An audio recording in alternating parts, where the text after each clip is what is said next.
She sat alone in a dim, concrete chamber. No windows, no exits. Her hands trembling, not from fear, but from fury held back by sheer resolve. Across the room stood Grant Ellison, the man who once held the reins of Trident CoreTech. Surrounded by silent men in dark suits, he leaned forward and spoke the words no mother should ever hear. "Walk away from Trident, or your daughter disappears." That was the moment Celeste Monroe realized the fight wasn't just for a company. It was for her legacy, her child, and the truth itself. But Grant underestimated the woman he tried to silence. Hidden in her jacket was a transmitter, live streaming every word to the board of directors. And by sunrise, the hunter became the hunted. This is not just a tale of corporate power. It's a story of quiet courage, of a woman who endured humiliation, betrayal, and threats to protect what matters most. A story that proves you're never too old, too forgotten, or too quiet to rise. If this story moves you, please like the video, share your thoughts in the comments, subscribe to our channel, and be sure to tap the bell so you don't miss the next story that speaks to the heart. Now take a seat. It's time to hear today's story. The glass doors of Trident CoreTech slid open with a quiet hiss as Celeste Monroe, 41, stepped into the lobby. She wore a simple charcoal gray suit, slightly faded at the shoulders. A weathered leather briefcase hung at her side, and her dark eyes scanned the room with quiet resolve. To anyone watching, she looked like a mid-level clerk, maybe someone from maintenance. No one saw a threat. No one saw the storm she carried beneath her calm exterior. Upstairs in the executive conference room, the air was thick with power and pride. Senior executives in sharp suits shuffled presentation slides, sipped espresso, and exchanged corporate jargon like ammunition. When Celeste entered the room, a few heads turned, not with respect, but with that subtle, familiar flicker of dismissal. She was not wearing a name badge. She wasn't escorted by an assistant. In their world, that meant she didn't matter. Then came the moment. Grant Ellison, Vice President of Strategic Operations, barely looked up from his tablet. He tapped the table with his half-empty coffee cup and barked, "Black, no sugar, and making it fast." A few people chuckled. One leaned over and whispered, "New catering hire." Celeste paused, just for a breath. She had been called many things in her life, but this casual command in front of a dozen high-ranking men struck deeper than any insult she had heard in a long time. Still, she said nothing. Her fingers brushed the handle of the cup, and she lifted it gently. "Of course, sir," she replied softly, her voice even, her smile faint and unreadable. As she turned and walked out, not one person in that room realized what they'd just done. They hadn't insulted a waitress. They'd underestimated the majority shareholder of the very company they worked for. In less than 72 hours, Celeste Monroe would no longer be carrying coffee. She would be carrying the fate of Trident CoreTech in her hands. And some of the very people laughing now would be out of jobs, exposed or worse. But for now, she walked with grace, holding that cup like a weapon wrapped in courtesy, silent, steady, and full of quiet fire. 12 years earlier, Celeste Monroe vanished from the public record. Before she ever stepped into Trident CoreTech, before she was mistaken for a coffee girl, Celeste had walked the highest halls of American intelligence. She was a senior strategic analyst with a federal agency so discreet. Even its initials were classified. Her mind was razor-sharp, her instincts nearly prophetic. But one night, after submitting a classified economic threat forecast, her car exploded in a Washington parking garage. She survived. Barely. The physical scars faded, the neurological trauma, temporary memory loss did not. When she woke in a Virginia trauma ward, her name was still hers, but everything else was fog. With no next of kin listed and no active clearance, the agency severed ties and quietly marked her inactive. She disappeared to the quiet corners of upstate New York. There, she opened a used bookstore, a creaky old space with more dust than visitors. It was the kind of place no one would think to look for a woman once briefed by generals and senators. She adopted Lena, a bright-eyed girl left behind by tragedy, and poured everything into raising her. For over a decade, Celeste lived like a ghost, content perhaps, or resigned. Until the envelope came. It arrived without warning on a rainy October morning. A courier, no return address. Inside, a flash drive, a letter embossed with gold trim, and a name she hadn't heard since childhood, Alexander Monroe. The letter was from a law firm in D.C. Her father, the man she thought died long ago, had left her something. Not just an inheritance, but a revelation. He hadn't abandoned her. He had built Trident CoreTech from the shadows, and now, with his passing, it was hers to claim.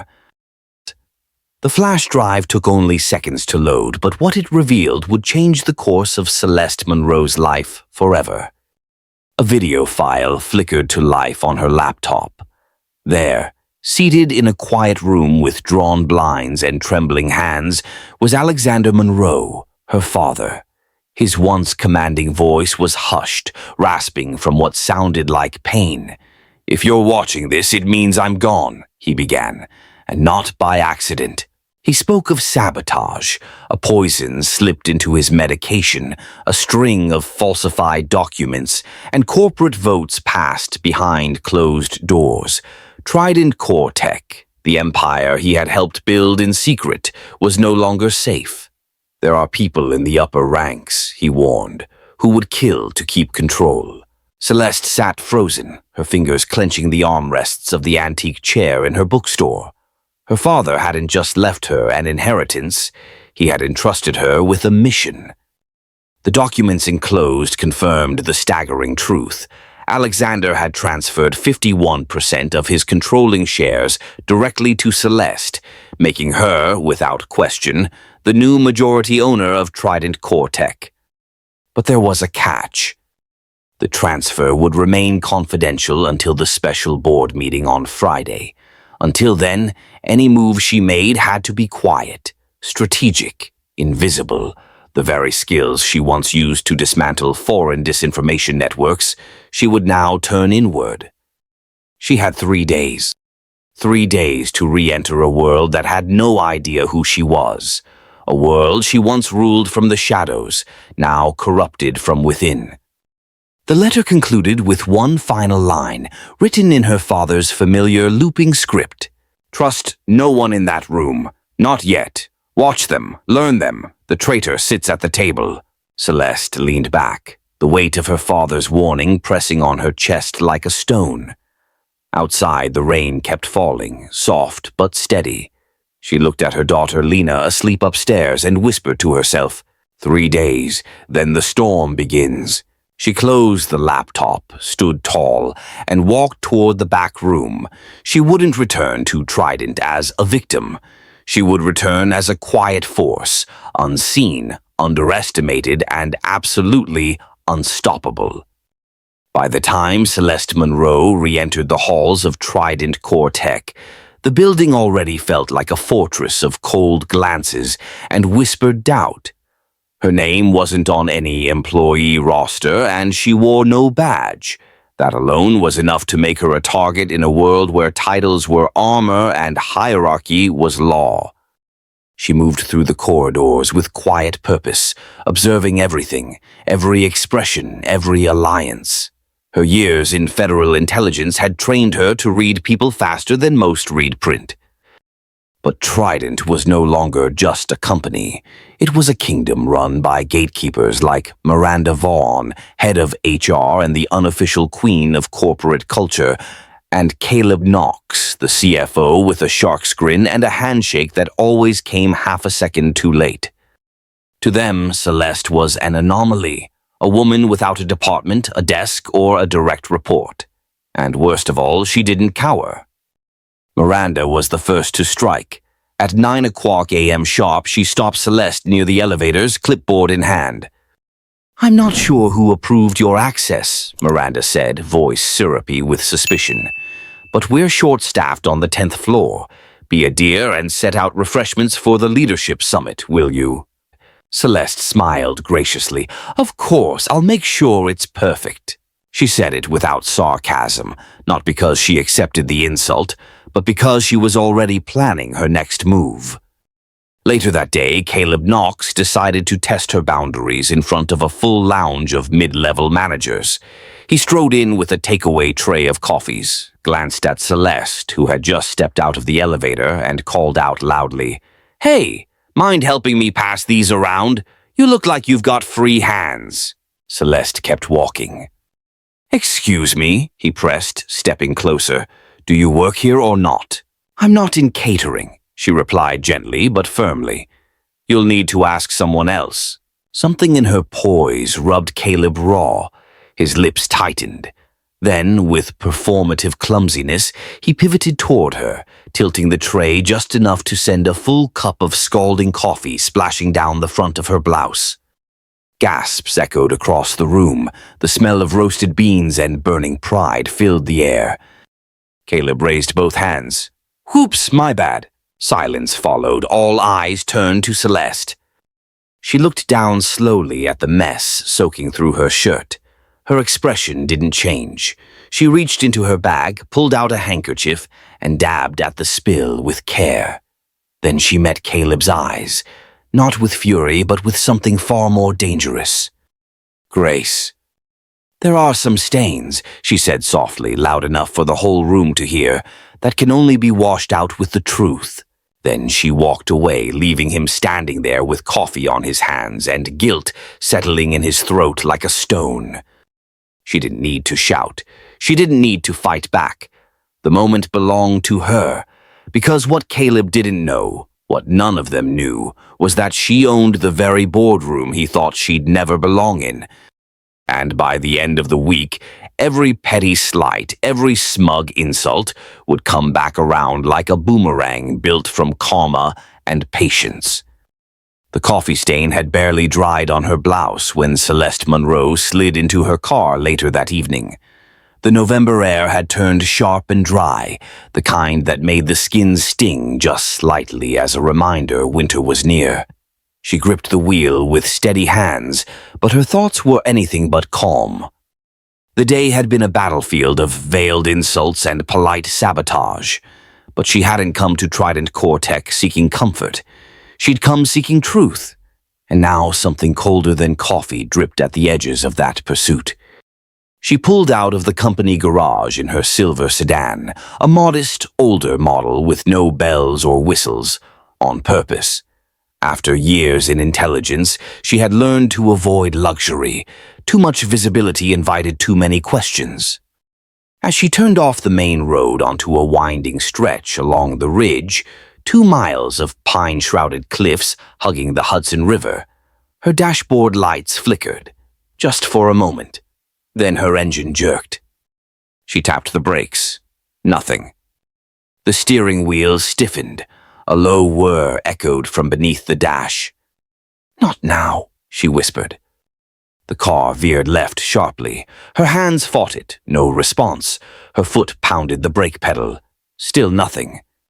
Up ahead, the narrow road curved around a steep embankment with no guardrail, just 50 feet of sheer drop into cold black water. Her heart slammed into her ribs. She yanked the emergency brake. Sparks sprayed from under the chassis, but the car only shuddered violently, tires squealing like a trapped animal. In a split-second decision, she jerked the door handle, bracing her body. At 40 miles per hour, she threw her shoulder against the door and leapt. The impact tore through her back and ribs as her body hit the frozen grass shoulder, rolled twice, then slammed into a tree with a sickening thud. The car, now fully possessed, barreled forward and flew off the ridge.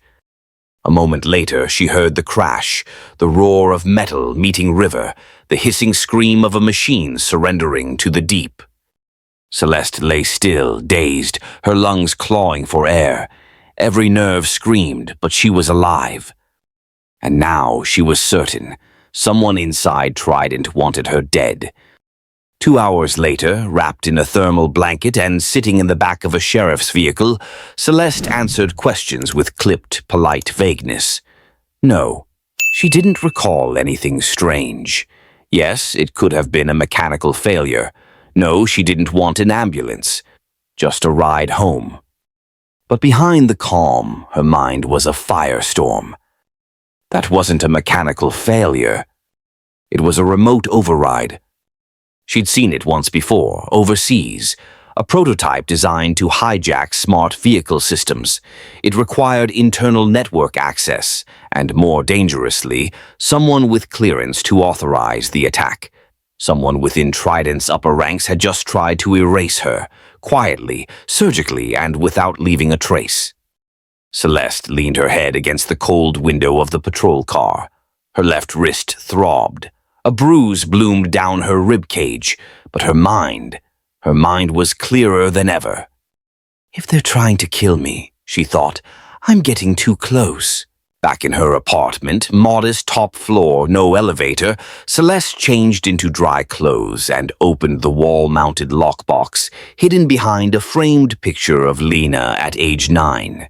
Inside, 2 encrypted hard drives, a burner laptop, and a pocket-sized listening device. She powered up the laptop, bypassed the Trident firewall, and accessed the dormant employee server, an old trick she'd used in her intelligence days to detect internal sabotage. Within minutes, she found 3 failed login attempts to Alexander Monroe's shareholder archive, attempts made from an IP address traced to an executive floor computer. Not Miranda's, not Caleb's, but Grant Ellison's. Celeste's jaw tightened. He was the only one with the authority to access that level of the network and the motive to silence her. If she made it to Friday's board meeting, she'd be named majority shareholder. Grant would lose control, his power, his network, his secrets exposed. And now he knew she was on to him. But what Grant didn't know, what none of them knew, was that Celeste had already activated her silent insurance, a contingency data dump hidden on a third-party server. If anything happened to her, it would trigger an automatic release to the press. No more whispers, no more shadows. They had made a mistake. They had failed. Celeste wasn't just alive, she was awake. And now someone was going to pay. Friday, 9:00 a.m. The executive boardroom on the 48th floor of Trident CoreTech gleamed with steel and glass, a sterile cathedral of corporate power. Floor-to-ceiling windows framed the skyline, casting long morning shadows across the polished table. Dozens of leather chairs were filled, board members, legal advisors, analysts, all dressed in tailored suits and cautious anticipation. They were here for the emergency shareholders meeting, convened with little notice and zero explanation. No one, except for one woman, knew what was about to unfold. Celeste Monroe entered without fanfare. No assistant, no entourage, just her and a black portfolio. Her wrist still bore the faint discoloration from Tuesday night's crash, hidden beneath the cuff of a dark navy blazer. Grant Ellison was already seated near the head of the table, flanked by his allies. He didn't glance at Celeste when she walked in. He didn't need to. He was certain he'd already won. She took her seat at the far end. The legal chair opened the session. This meeting is convened to address a matter of shareholder transition regarding the late Mr. Alexander Monroe's estate. A murmur passed through the room. Alexander had been known publicly only as an investor, not as a founder. Celeste stood. "If I may," she said, voice calm and clear. All heads turned. "I believe it's time the board knows the full truth. Not just about Mr. Monroe's holdings, but about what really happened to him and who made sure he wouldn't live to tell you himself." Ellison's brows twitched. The room went still. Celeste reached into her folder and removed a small silver flash drive. She walked to the large wall monitor and inserted it into the console. The screen flickered. Then Alexander Monroe appeared, hollow-eyed, thin, voice frail. "If you're seeing this," the video began, "then I've died. Not by age, not by chance, but by someone's hand, a hand that once pretended to serve this company." Gasps rippled down the table. The image of Alexander steadied. "I built Trident CoreTech. Not alone, but as its original co-founder. My identity was concealed to protect my daughter and our family legacy. But the threat is no longer theoretical. It's real. They want my shares, my silence, and they've used poison to get it." The video paused. Celeste spoke. "My name is Celeste Monroe. I am Alexander's daughter and his legal heir. This document," she lifted a notarized copy of the estate transfer, "confirms the full transfer of his 51% ownership to me." She placed it in front of the chairperson. Mouths hung open. Whispers began to stir, rising like a wave of confusion and awe. Celeste pressed a button on the console. The video resumed. "I believe the man behind this betrayal is Grant Ellison. He has systematically isolated me from the board, forged documents, and arranged my medical appointments through a compromised physician. You will find the evidence embedded on this drive." Celeste turned to the monitor and opened a second folder labeled Code 47. Dozens of scanned memos, internal meeting logs, and pharmaceutical schedules filled the screen. Highlighted sections pointed to coordinated actions involving Ellison's private assistant and a high-level physician affiliated with a Trident-funded clinic. One board member stood, startled. This is real?" Another leaned toward the screen. "These are official time-stamped entries from our executive server." Grant Ellison shot up. "This is a farce," he barked. "This entire show is being put on by someone who walked in here on Monday pretending to be a damn assistant." Celeste met his eyes evenly. "I didn't pretend anything. You assumed. That's not on me." He sneered. "These documents could have been forged. And that video? Deep-faked. I demand an independent review before we even consider validating this slander." Celeste didn't blink. "You'll have your review," she said. "But I suggest you prepare for the real evidence as well." She tapped one last file open, a signed email correspondence between Ellison and a third-party pharmaceutical procurement firm. The chain discussed an unnamed target, scheduled medical doses, and payment arrangements, dated 3 weeks before Alexander's final hospitalization. The room went ice-cold. Grant's hands balled into fists. "This doesn't prove anything. I was acting under authority. That's called executive discretion." "No," said the legal counsel quietly, now scanning the documents. "This is called premeditated fraud and possibly homicide." Security staff moved subtly toward the walls.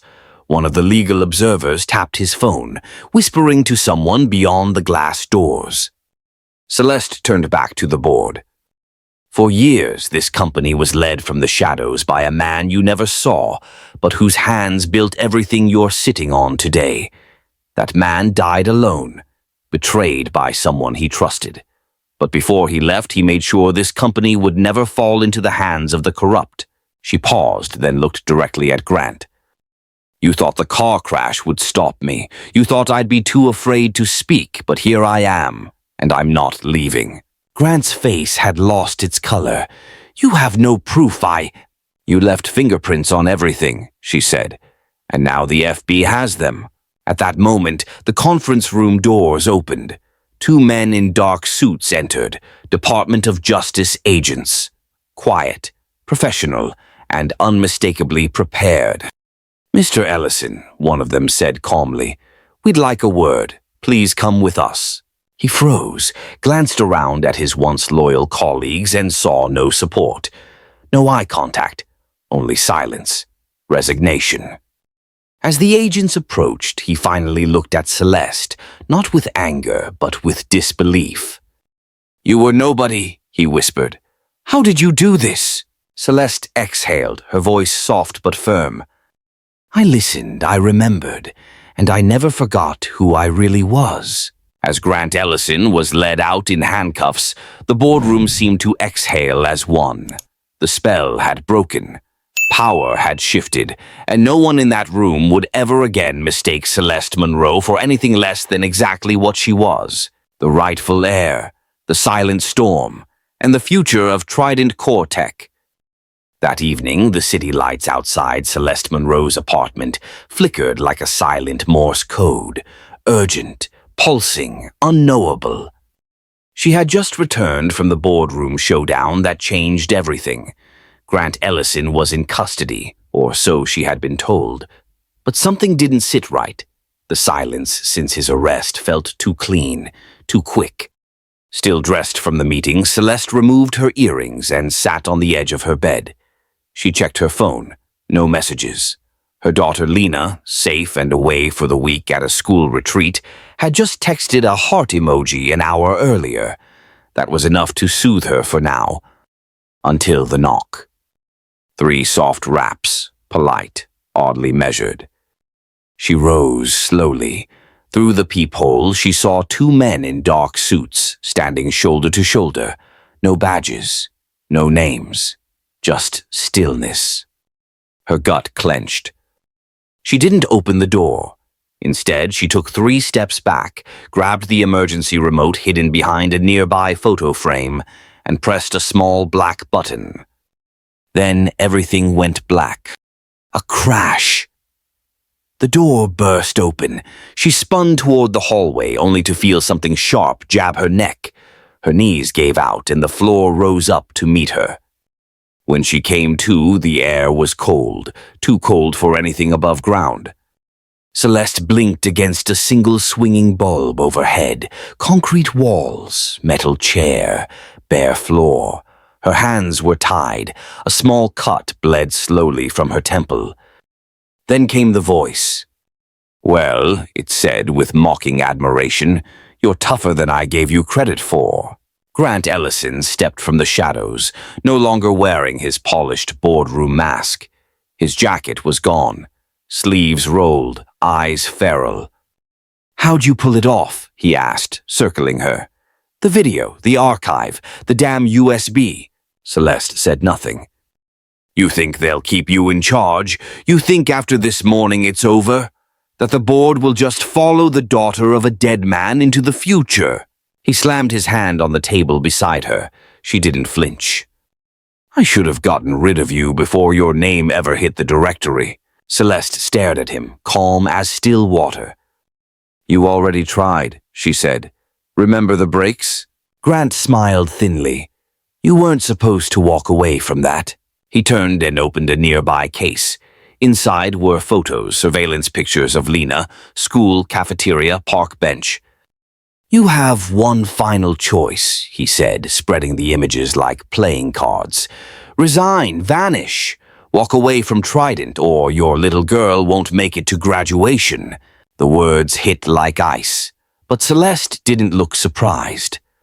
Instead, she tilted her head slightly and said, You know what the funny thing is about men like you, Grant? He raised an eyebrow. You always think you're the only one playing chess. Before he could respond, a faint click echoed from the corner of the room. Grant froze. Celeste smiled, not with arrogance, but with quiet triumph. I activated the uplink before you ever walked in, she said. You've been live for 8 minutes. Grant turned. A tiny black box blinked softly on a shelf, a broadcast device the size of a matchbox. Celeste's voice had been transmitting, in real time, to Trident's internal security server, now monitored by federal agents following the earlier investigation. Everything he'd just said, every threat, every word was already archived. And worse, someone had been listening. Suddenly, the door burst open. Federal agents stormed the basement, flashlights, boots, shouts. Hands in the air! Step away from her! Grant spun, reaching for something behind his back, but he wasn't fast enough. Two agents tackled him to the ground. Another rushed to Celeste, quickly cutting her restraints. "Ma'am, are you all right?" She nodded, breath short, heart racing but steady. "Yes, and I have everything recorded." Outside the hidden facility, an old Trident-owned training warehouse long thought decommissioned, sirens filled the air. Caleb Knox, who had helped organize the abduction and lured Lena's school bus driver into his scheme, was apprehended in a separate sting just 30 minutes earlier. By sunrise, both men were in federal custody.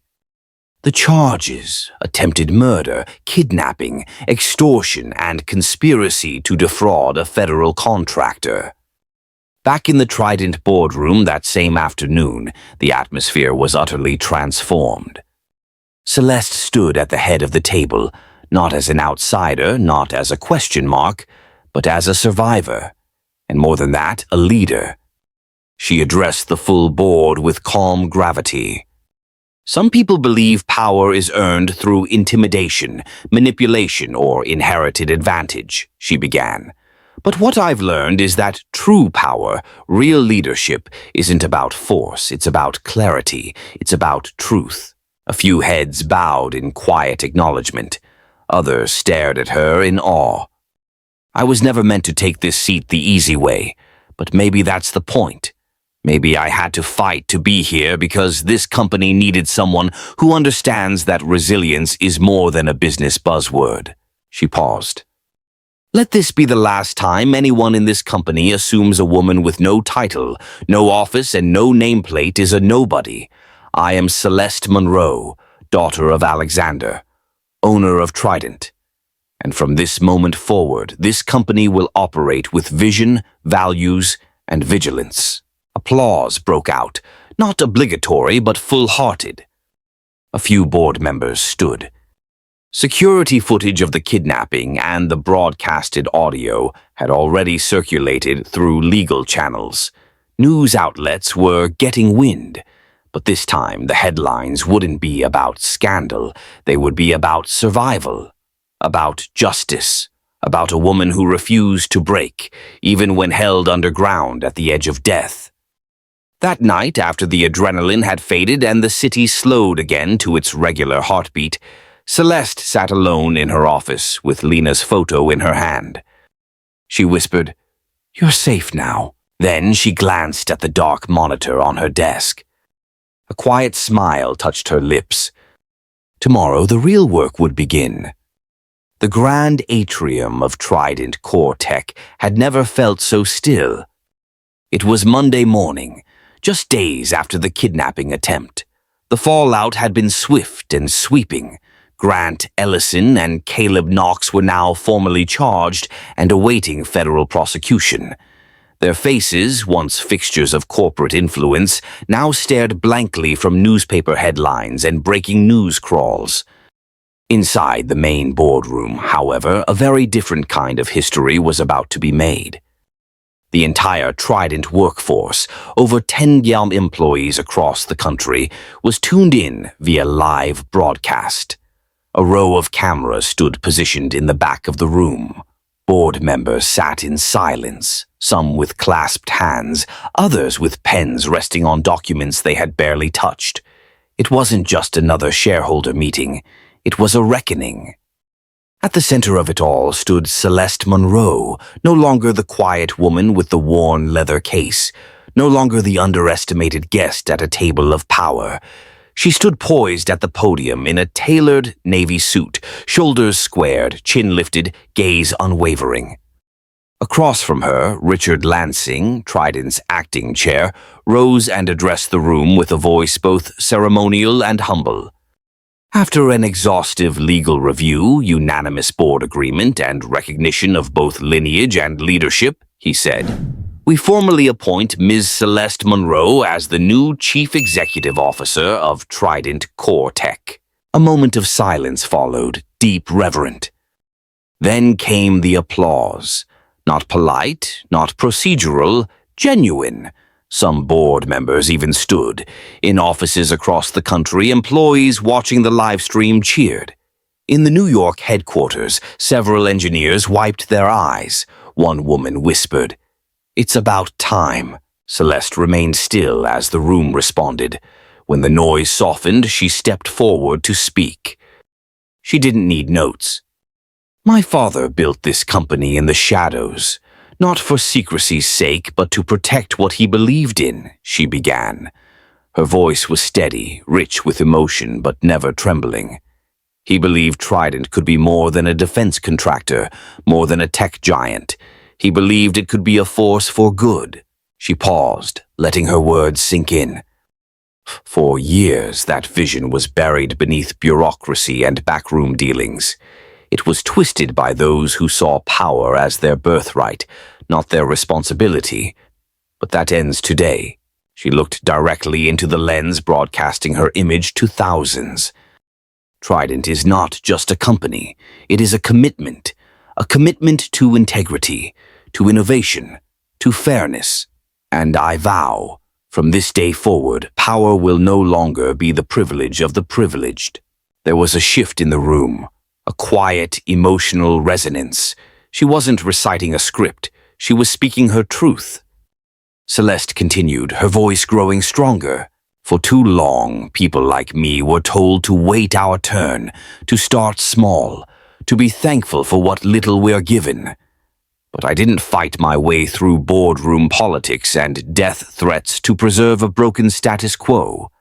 I came here to build something better. She turned to face the board directly. You didn't appoint me just because I inherited shares.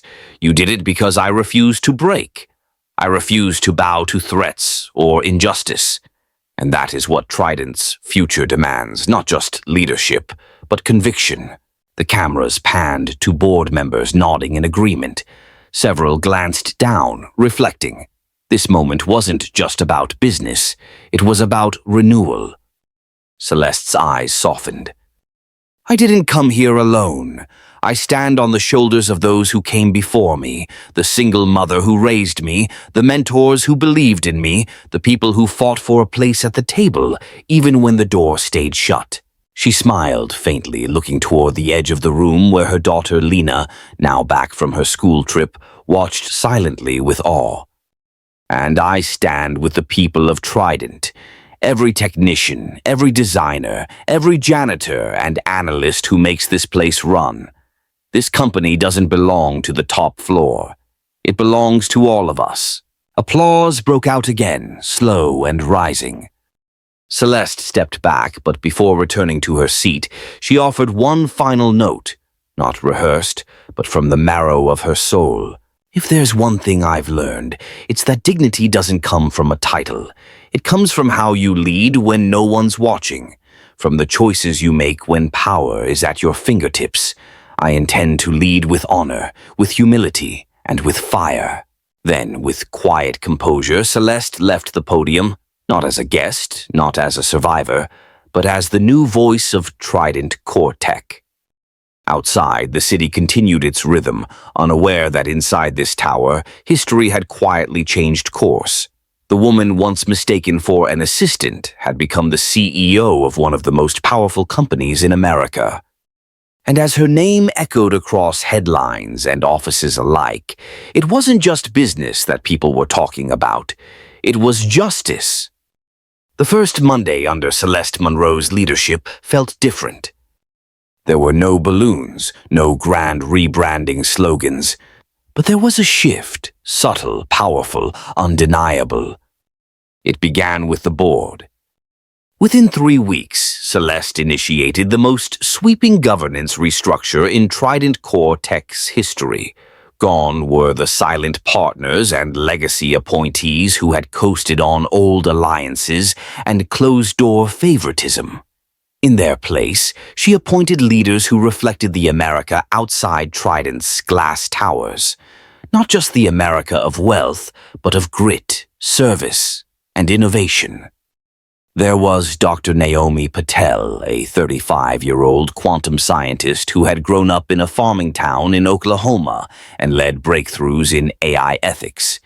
There was Colonel Marcus Green, return, a decorated Marine with a prosthetic leg and a mind sharper than any analyst Celeste had met. Maria Santiago, a Latina cybersecurity expert from East Los Angeles, brought 2 decades of grassroots tech leadership. And perhaps most symbolic of all, Edith Lancaster, 71, a retired factory forewoman from Detroit, and the first frontline laborer ever to hold a voting seat on Trident's board. "I don't want a board of resumes," Celeste told the press. "I want a board of reality." That line made national headlines. Inside Trident, the culture shifted not by mandate, but by momentum. Department heads, many of whom had remained silent during the Ellison era, suddenly found their voices welcomed. Town halls became actual dialogue, not just formalities. Employees began to walk into meetings with ideas instead of anxiety. But Celeste didn't stop there. Her boldest move came in the form of a single program, one close to her heart. It was called Trident Elevate. Launched just 60 days into her tenure, Elevate was more than a scholarship or internship initiative. It was a fully funded year-round leadership academy aimed at high school juniors and seniors from the most underserved ZIP codes across the country. They weren't just invited to tour Trident, they were trained, mentored, and equipped to one day lead it.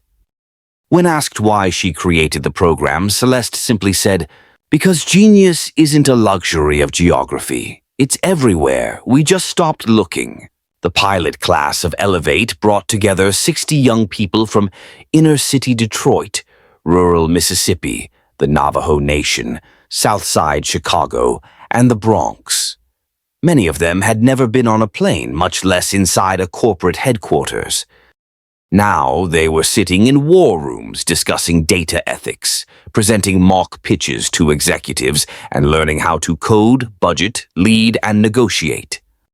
Celeste made it a point to personally attend the first orientation session. She didn't give a speech, she gave a chair. One by one, she asked the students to sit in the CEO's leather chair in her office, to feel its weight, to understand that leadership wasn't reserved for people born into it. It was something you stepped into with purpose. Her team watched through the glass wall, some with tears in their eyes.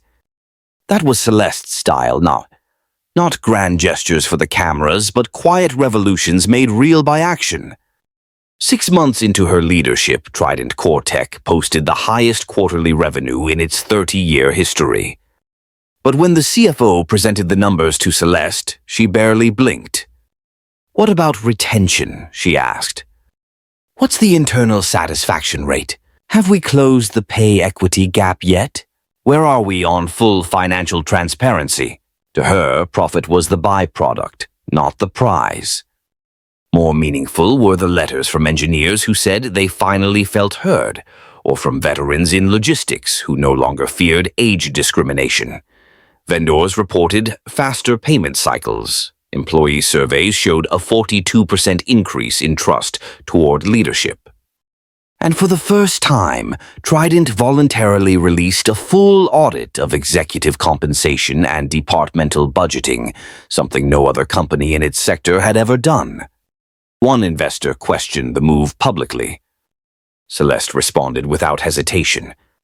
"If your business model depends on hiding things from your own people, you don't have a business, you have a ticking clock."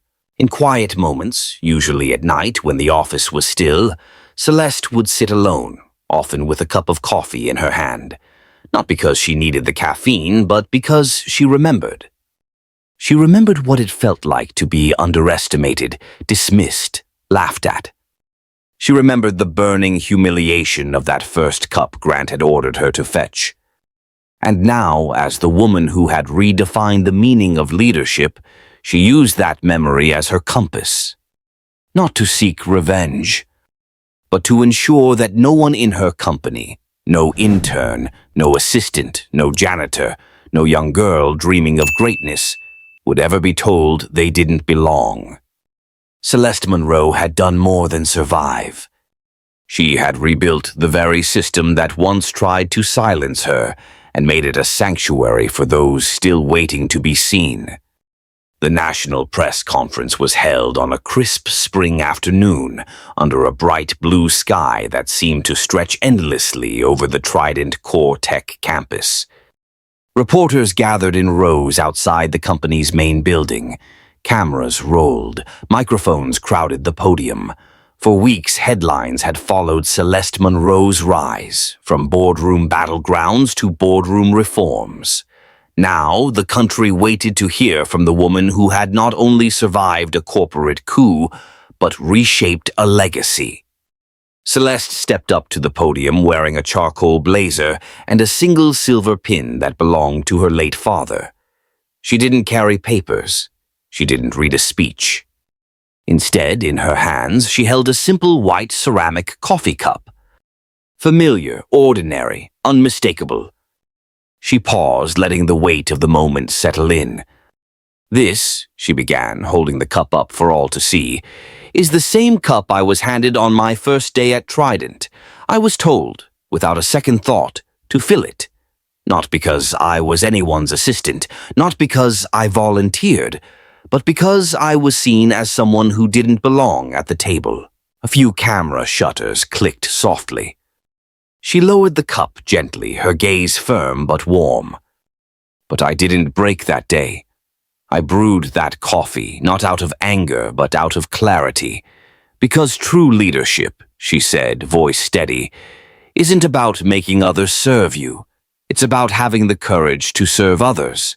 She paused, letting silence do what words sometimes couldn't.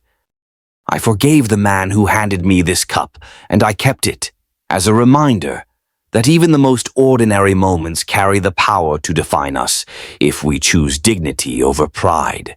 The audience rose in applause, not just employees or shareholders, but members of the public, veterans, students, workers watching from home. Celeste smiled, quiet and full, because she hadn't just claimed a title. She had changed the definition of what it meant to lead.